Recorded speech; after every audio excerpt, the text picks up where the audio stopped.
그녀들은 몸매로 주목받았고 태도로 회자됐으며 종종 논란으로 남기도 했습니다. 하지만 그 누구도 부정할 수 없는 한 시대를 흔들었던 여배우들. 지금 바로 시작합니다. 에바 가드너.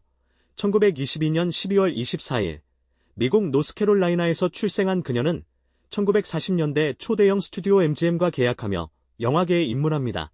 영화 킬러스에서 미스터리하고 치명적인 판무파탈 캐릭터로 단숨에 스타덤에 올랐고 화려한 외모와 함께 도도하고 야성적인 분위기로 당대 최고의 섹시 아이콘으로 자리 잡았습니다. 그녀가 지나가면 모든 남자들이 고개를 돌린다고 불릴 만큼 강렬한 인상을 남겼죠.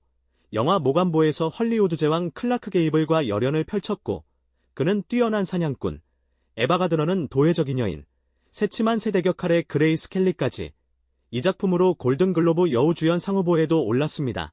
3번 결혼을 했고 유명 배우 겸 가수 프랭크 시나트라의 결혼은 그녀가 내 인생 최고의 결혼이라 표현할 만큼 유명했죠. 하지만 동시에 그 어떤 남자도 나를 소유할 수 없다는 자유로운 철학으로 독립적인 여성상을 보여줬습니다. 헐리우드에서 누구나 알 만큼 유명한 애주가였고 실제 프랑크 시나트라가 다이아몬드로 청혼을 했을 때 대수롭지 않게 술 몇 병은 살 수 있겠다고 웃으며 얘기했죠.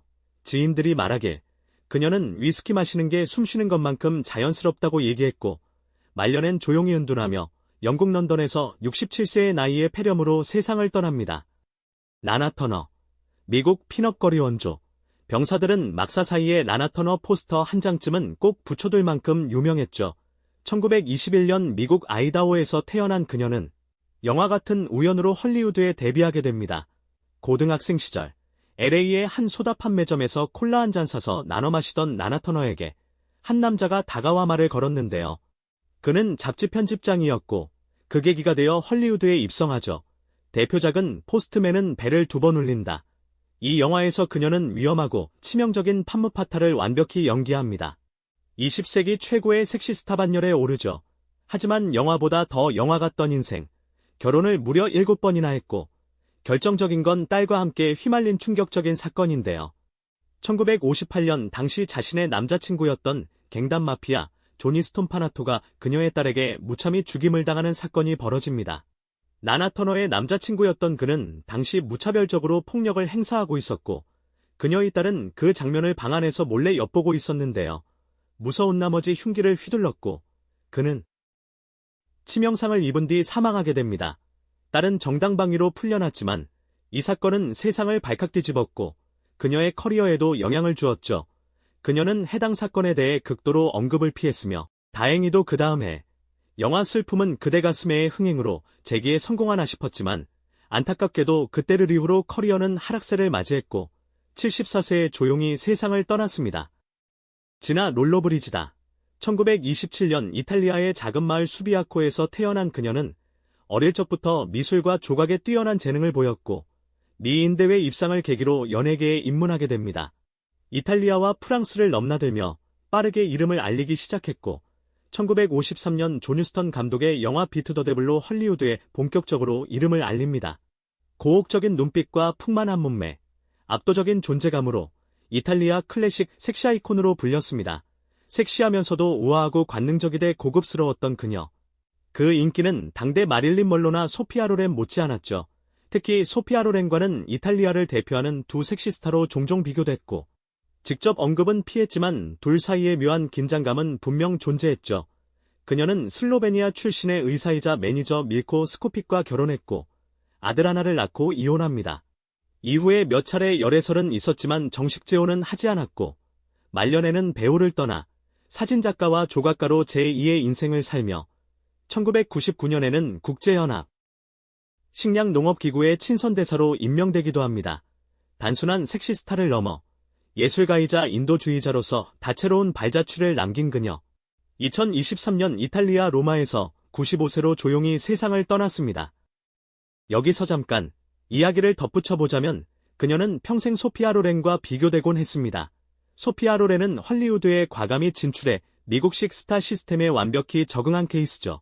하지만 그녀는 이탈리아 영화계 중심에서 자신의 정체성을 지키며 활동했고 두 사람 모두 이탈리아가 나은 시대의 아이콘이지만 길은 달랐습니다. 배우 소피아 로렌이 대중적인 인기와 헐리우드의 스포트라이트를 누렸다면 지나롤로 브리지다는 예술성과 개성을 더 중요하게 여겼고, 우리는 이제 그 길의 끝에서 한 시대를 마무리한 여배우의 뒷모습을 바라봅니다. 제일 러셀. 1921년 미국 미네소타에서 태어난 그녀는 곧 가족과 함께 캘리포니아로 이주하면서 그녀의 인생은 헐리우드와 엮이게 됩니다. 당대 최고의 섹시 아이콘 중 한 명이었고, 눈에 띄는 큰 키와 글래머러스한 몸매, 그리고 카리스마까지. 영화 무법자에서는 과감한 의상과 포즈로 엄청난 파장을 불러일으켰고, 검열 문제로 개봉까지 지연될 정도였죠. 흥행은 대성공했고, 제인이 불의 지어 광고만 해도 극장이 꽉 찼다는 말이 괜히 나온 게 아니죠. 그 후 마를린 먼로와 함께 출연한 신사는 금발을 좋아한다. 이 영화에서 그녀는 섹시하면서 유쾌한 매력을 보여주며 또 한 번 전성기를 맞습니다. 총 3번 결혼했고, 첫 남편은 학생 때부터 알던 미식 축구 선수 밥 워터필드였고, 이혼 후엔 부동산 종사자와 재혼했죠. 1953년 아이젠하워 미국 대통령 취임식에도 초대받을 정도로 최고의 주가를 달리고 있었고, 말년에는 은퇴 후 자서전을 쓰고 입양운동과 기독교 활동에 힘썼습니다. 그렇게 2011년 89세의 일기로 세상을 떠났지만 그녀는 여전히 당당한 섹시함의 대명사로 기억되고 있습니다. 우르줄라 안드레스. 1936년 스위스에서 태어난 그녀는 독일계 외국인 아버지와 이탈리아계 어머니 사이에서 자랐는데요. 어릴 적부터 조각 같은 미모로 주목받았고 20대 초반 미국으로 건너가 배우의 꿈을 키우기 시작했죠. 그녀를 단숨에 스타 반열에 올린 건 바로 1962년에 개봉 영화 007. 당시 유명 배우들이 후보였지만 최종적으로 그녀가 선정될 수 있었던 건 우연히 광고 홍보용으로 따로 찍은 그녀의 스틸컷 사진을 보고 이 몸매와 존재감으로 충분하다며 캐스팅을 확정지었고, 무명이었던 그녀에게도 기회가 옵니다. 하지만 그녀는 스위스 태생이라 영어를 거의 못했고, 제작진은 고심끝에 전부 더빙 처리하죠. 새하얀 비키니를 입고 바다에 등장해 조개를 줍던 그 장면. 이 장면 하나로 전 세계를 뒤흔들었고, 제1대 본드걸이라는 전설적인 타이틀을 얻게 됩니다. 당시 언론은 그녀를 두고 몸매로 헐리우드를 접수한 배우라고 표현했고, 그만큼 열애설도 화려했습니다. 짧지만 진짜였던 제임스 딘과의 인연. 두 만남은 짧은 만남 속에서도 깊은 대화를 나눴고, 딘은 그녀를 두고 세상에서 가장 매혹적인 여성이라며 극찬하기도 했죠. 사진작가 겸 배우 존 데릭과는 약 9년간 부부로 지냈지만 두 사람 사이에 자녀는 없었고, 그 후 타이탄의 멸망에 함께 출연한 해리 햄린과 교제하며 아들 디미트리를 낳았으나 재혼은 하지 않았습니다. 말년에 스위스로 돌아가 조용한 삶을 다시 선택했고, 나는 배우라기보단 순간의 아이콘이었다는 그녀의 말처럼 우르줄라 안드레스는 스크린에 잠깐 머물렀지만 영원히 기억될 이름입니다. 재밌게 보셨나요? 시청해주셔서 감사합니다.